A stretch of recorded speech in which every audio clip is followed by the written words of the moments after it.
I'm Cathy Crewe-Read and I'm the 10th head of Bishop Stortford College. I've just joined the college from Wolverhampton Grammar School, where I was head for 7 years. I'm a mathematician by inclination, pure mathematician, and have taught maths for most of my career, only in the most recent years stopping doing that, actually, because school organisation can be a pretty full-time job, and in the current climate it absolutely is that. But I'm delighted to be at Bishop Stortford. It's the first time I've lived in this part of the country, and I'm really, really enjoying the sense of community at the college and the people that I'm meeting.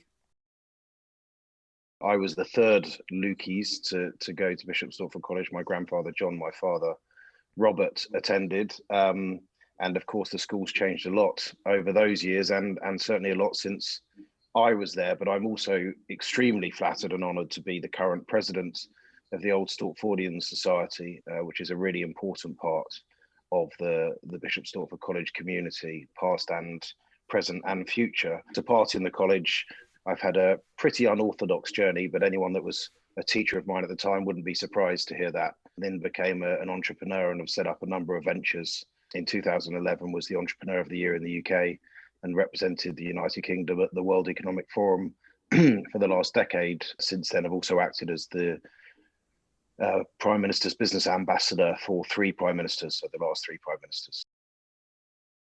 I was at the college from 1980 to 1990. People have to remember we didn't have mobile phones, we didn't have the internet.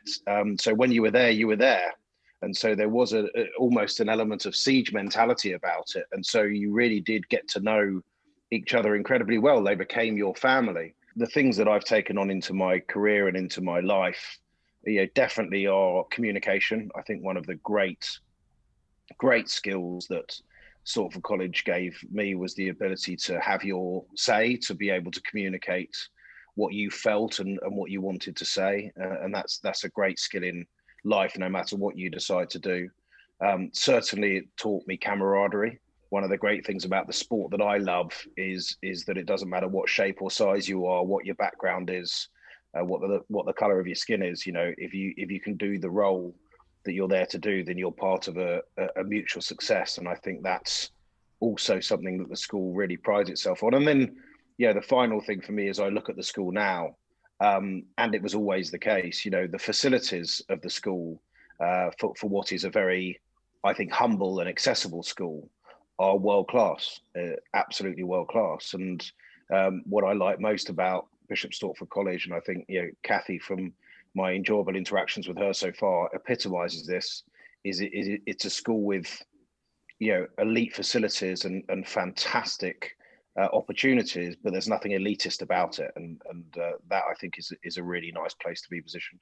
Unpretentious is the word that I've come to use for it, and I absolutely love that sense of unpretentious excellence, and you sort of pick that up in every lesson you go to, in every conversation you have with students and with staff, and that's something that the college should really, really hang on to, because I think it's an important quality.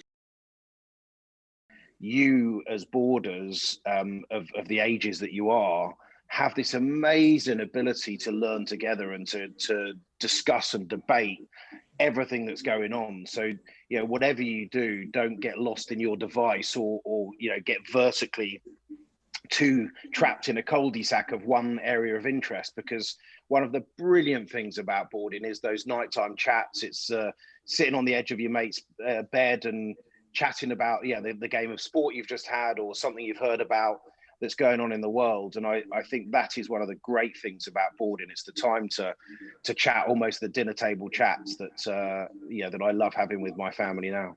There's 2 sides again to that coin.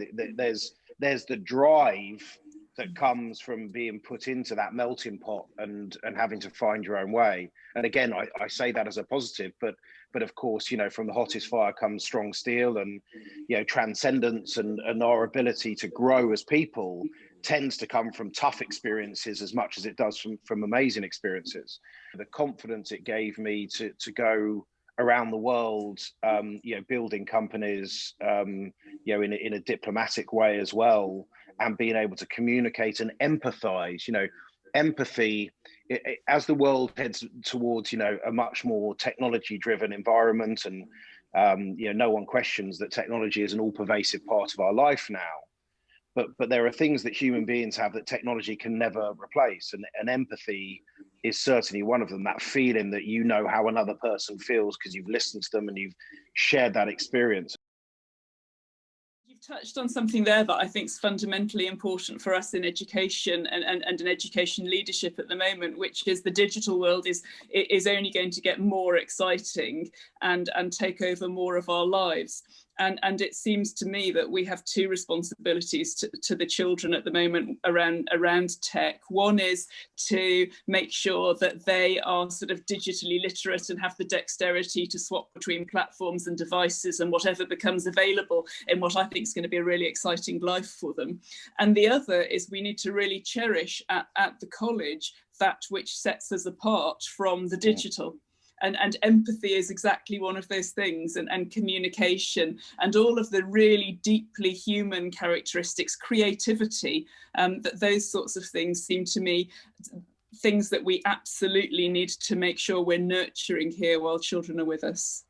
All of the companies that I've built, I've been fortunate enough to work with great technologists. Of course, I've learned from them, but I've also learned the pros and cons of technology. And if I may just come back to your previous point, and this is something that I am heavily involved in at the moment as we think of Britain's place in the world, the United Kingdom, and our trading strategy. And Bishop Stortford College is obviously a very international school already, and many people want their kids to go to a British school. A British education is one of the great kite marks of branding in the world. There's no question about that. But to your great point about the difference between technology and human beings, if we were to send a time capsule into space, which inevitably we do on a regular basis, but we're working towards this and thinking about, okay, if AI and machine learning enables us to really travel much faster and to send messages out, one thing's for sure, we're not going to be celebrating our ability to write code, right? We're going to be celebrating our poetry, and we're going to be celebrating our music, and we're going to be celebrating our family stories, and all of our history from the Greeks onwards. Understanding the ability of the human soul to step outside of itself and touch people in other ways. That's the stuff that human beings bring to this universe. And so, technology is we call it tech and touch. Technology is an enabler of that, and technology is a great way to share information, but it can never replace the humanness of who we are.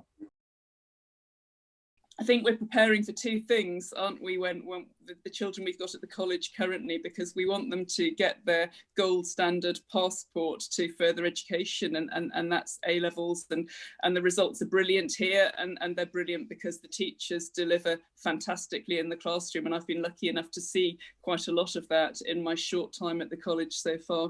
But then there's the points that Alastair and I have been talking about, which is the wider preparation for life, and if you like, that's to do with the skills that we're teaching children to think and be intellectually dexterous, but also the spiritual work that's going on in the college, the understanding of community and the understanding of the need for the children in our school who have enormous privilege to be able to go and take their place in the world. And actually, Al, you touched on that when you talked initially, because you said that one of the things you feel that you learned at the college was how to find your place and how to find where you fitted in. And I think that's everybody's journey in life, isn't it, if they're going to have a happy and successful life? Like any club, right? People love the idea of being a member of something, being part of a community. I mean, you've used the word spiritualism. What a joy that we can use that in a broader context nowadays, because it used to be a very vertical discussion and almost a bit of a no-go word. And now, we accept all religions, all faiths, people from across the world that have very different ways of connecting with the universe. And we need to learn about that and become wiser through it. But you're right, the A level, which is so important, or the degree, or whatever it is that the student's working towards, is the ticket to the game. It's the badge that gets you into the club of life. I've got no question about that. but it's the reason you got the badge. It's the soft skills. It's your ability to learn and be flexible and use two ears and one mouth, and lead when it's time to lead, and serve when it's time to serve. It's all of those soft skills that really, do us so well, and I think, represent the college. One of the joys of chairing or being the president of this amazing OS committee for me is, hearing people at their stage of life, 10, 20 years older than me, who are still so passionate about the school. They remember the names of their peers, their teachers. They still tell the stories about this particular, task they were set, or something they did together as a team on the sports field, or, a particularly moving service in the mem hall. And they remember it all so clearly. And the patchwork quilt that is our lives, no matter what happens, no matter when the storms blow, as inevitably they do in life, you always come back to that foundation, because your strength is built in those experiences at school. And I think you're spot on. It's a combination of hard and soft skills. It's badges and the ability to adapt to the environment around you.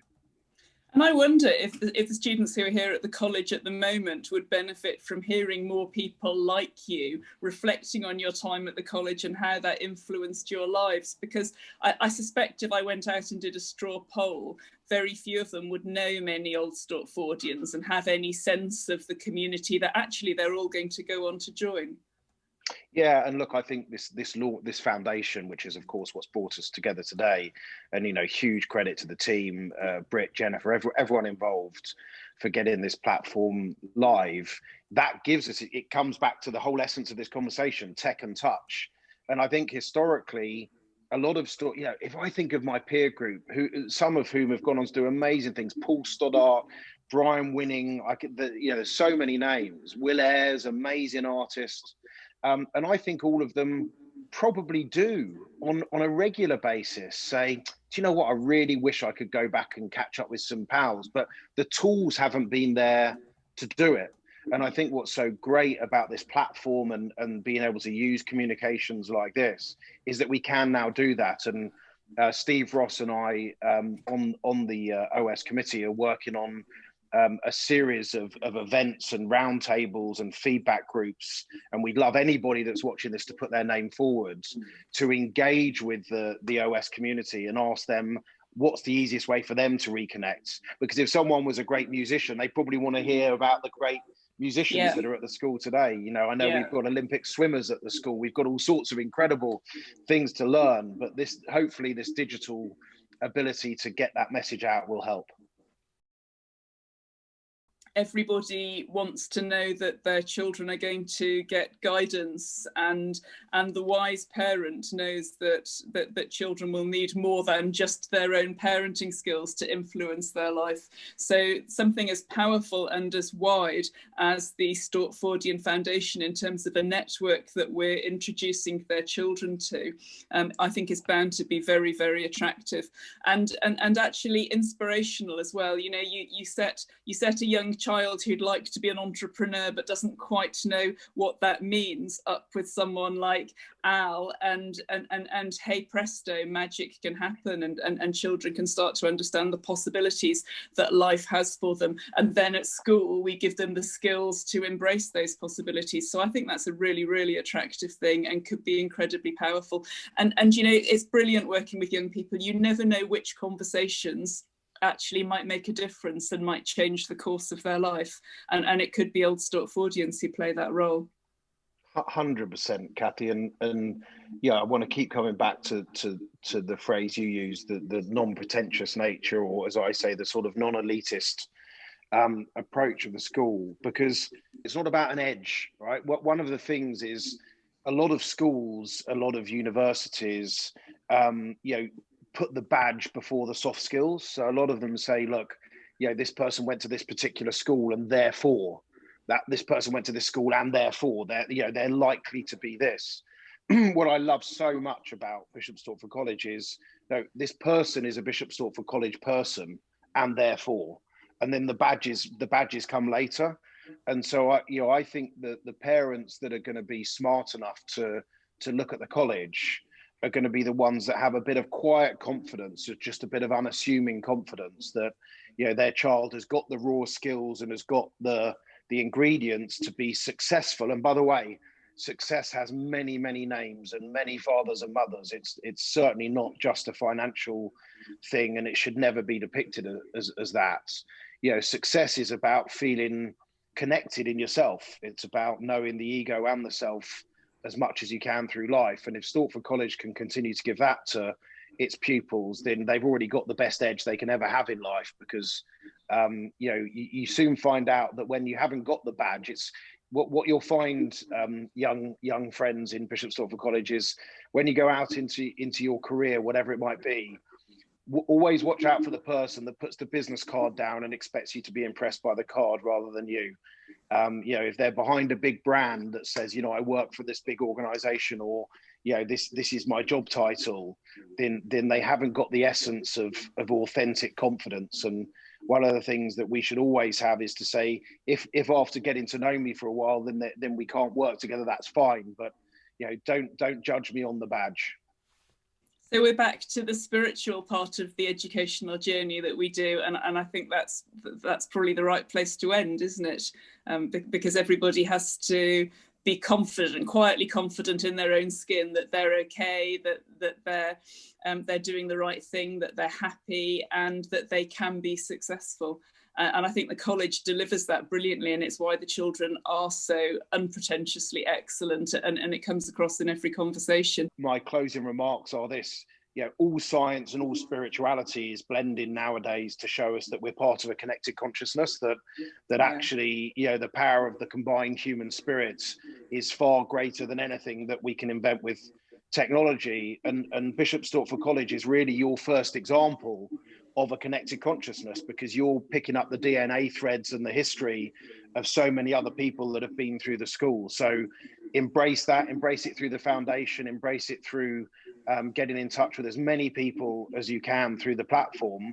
And as you say, Kathy, conversations surprise us all every day. Have a cup of tea, get on the phone with an OS, and you might find it leads to the job that you've always wanted. So here's to seeing a lot more of exactly that sort of contribution, communication, and those times spent between our current pupils and the Old Stortfordians. Thank you so much.